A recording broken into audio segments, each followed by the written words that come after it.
in my opinion, the real culprit for this is the educational system, which is not preparing people for job search. It's not preparing people adequately for how the world works and, you know, what people look for and all this kind of stuff. They think they understand it, but they don't.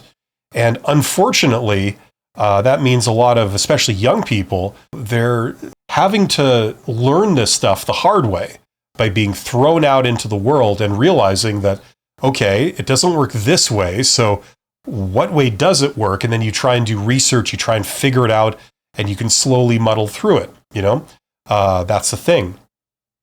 You know, the problem these days, which is interesting, is that the posted job market, which is all, you know, it's always been like around 20% of all the jobs, that is dwindling even further. And as far as I can tell, it's dwindling even further because of some of the silliness around it, you know, where you have job aggregators like Indeed and LinkedIn that, you know, they purport to try and make everything easier so that now you can apply for, you know, 1 million jobs in a day because it's so simple, just one click type, application or whatever. But it doesn't solve the problem. It actually compounds the problem because now it's now that easy to apply. The end result is that jobs are being inundated with hundreds and hundreds of applicants. So on the other end, from the perspective of the employer who has posted a job, they have to go to great lengths to try and now filter out these applications. So because it's so easy to apply and you're getting a lot of applicants, now you're up against a lot more discriminating filters, you know, things that are going to filter you out for like the slightest little thing, right? And they need to do that so that they end up with the same amount of people that they would interview anyway, you know, like that's the idea. So in one sense, it's good. Okay, I can apply to 1 million jobs in a day, but it's bad because it's now so much tougher to get selected for those jobs or to be called back for an interview, you know? So it's things like this that it's really a disservice more than anything else. You know what I'm saying? It doesn't ultimately help you in the end in your main goal, which is to get hired. You know what I'm saying? Yes, one of your intermediate goals is to apply to a lot of things easily. Okay? Yes, but it's not really the goal. The real goal is to get hired, and this stuff actually works against you, you know, in that respect. So it brings people back to where they've always been, which is to think like, how does this stuff work?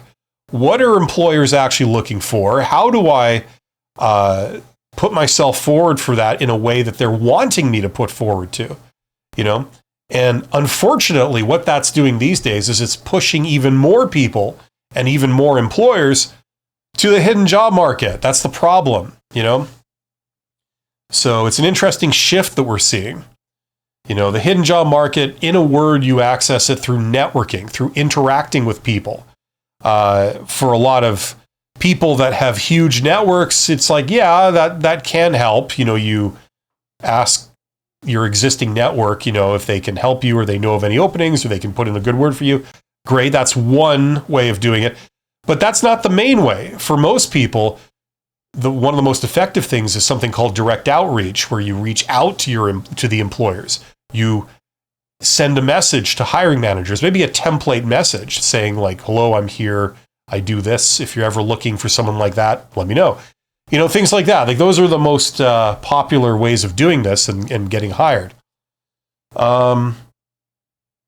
Andrew says a lot of people outright lie on their resume too, so they go to the top of the pile and crowd out the more honest applicants who are actually a better match.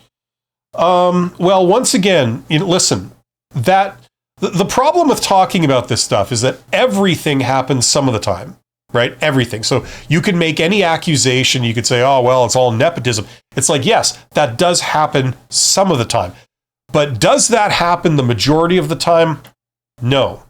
And what you're saying kind of, as far as I'm concerned, falls into that category. It's like, yes, you're correct. That does happen some of the time. Some people are doing that. They're lying on their resume, and then they're getting selected because of the lie. And then they're getting hired, and then there's no negative consequences for them, right? So if that's what you're implying. That does happen. Is that what we see in the majority of cases? No, that's not it. Usually when you do this, not always, but usually when you do it, it backfires in some way. Okay, sometimes they find out and then it backfires. Other times, like they try and filter that stuff in theory by calling references and asking you more skill-based questions about the nature of the work you did and things like this, right?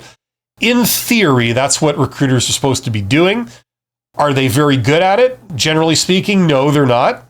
It's not that hard for most people of average ability to pull the wool over the eyes of recruiters, because recruiters are at a big disadvantage, and that is that they've never done the job that they're hiring for, right? One day they're asked to fill a job, you have to hire a welder.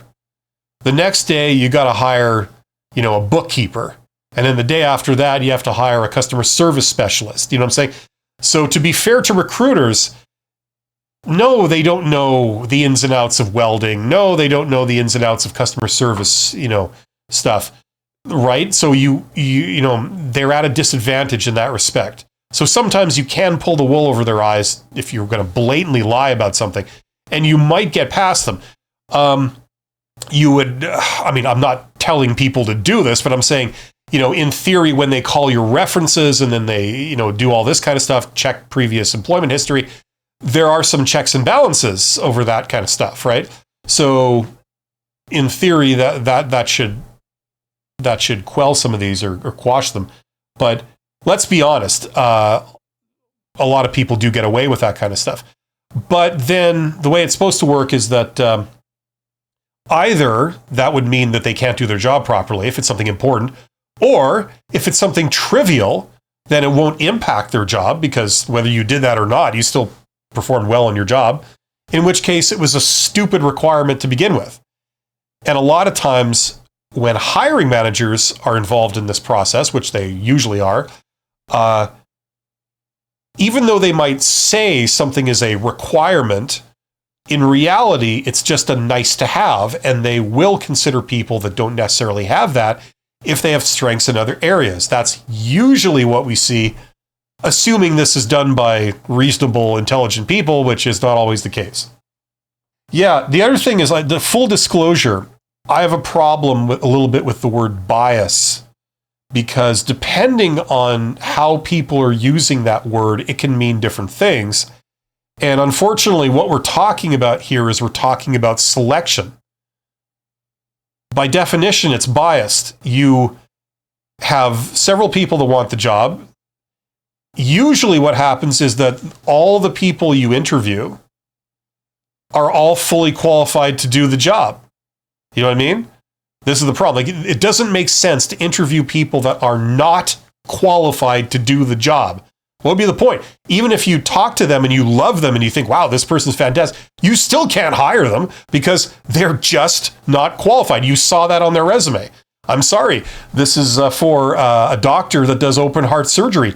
You don't have a medical degree. I don't care how wonderful you are. I don't care what your communication skills are like. You can't do this. You know what I'm saying? So what would be the point of interviewing that person? There wouldn't be any point. So when they bring people in for interviews, in 99% of cases, all the individuals that they give an interview to are technically qualified to do the job. They meet the minimum requirements as far as the employer is concerned. Now they have to make a decision between 6 or so fully qualified people. Like, which one do you want? We can't hire all 6. I've been in that situation before where I'm the hiring manager. It's like, I'm talking to several people. I would love to hire all 5 of these people, but I can't. I can only hire one. That's all I've got the money for. That's all we're doing, And a lot of times it's really a crapshoot. So then we talk about biases. Well, any mechanism that you use to decide this person of the 5 or this person of the 6, you could argue is a bias in some way. Yes, absolutely it is. And humans are weird. They make decisions based on all kinds of weird stuff, and they don't publicize their thought processes intentionally, because if you knew, what made their decision you would sometimes be horrified, right? Most humans do this. We make our decisions based on silly things, I did a very popular video on my channel. I think it was the video on, I think it was Tell Me About Yourself, or one of those popular questions. And I said, like, I observed a job interview where, two candidates were considered, and the boss asked the candidate what sports team you're into. And then the candidate said, oh, this team. Now, unbeknownst to the candidate, the boss was actually a raging fan of the other team, right? So the boss eventually rejected that candidate pretty much based on that. I mean, they were fully qualified. They were great on a individual level, like great communication skills and collaboration skills, all that kind of stuff. But you had a couple of people in that boat. They were both awesome. Like, how do you choose? So in the end, it came down to that. And I said, that's an example of kind of the silliness you're up against. It's basically just random chance. So is it a bias? Yes, of course it is, but you need to decide one way or another. You know what I mean? And everybody has preferences.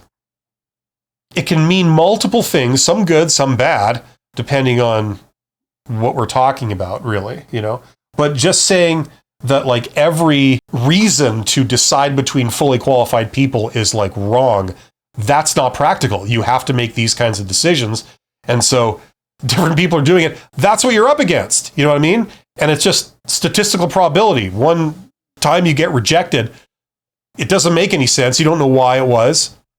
Another time they pick you and you don't know why that was either. The only thing you can really take away from this is to learn that if they call you in for an interview and then you didn't get it, you didn't get selected, it's not a reflection on any ability or value of yours. It's a total crapshoot.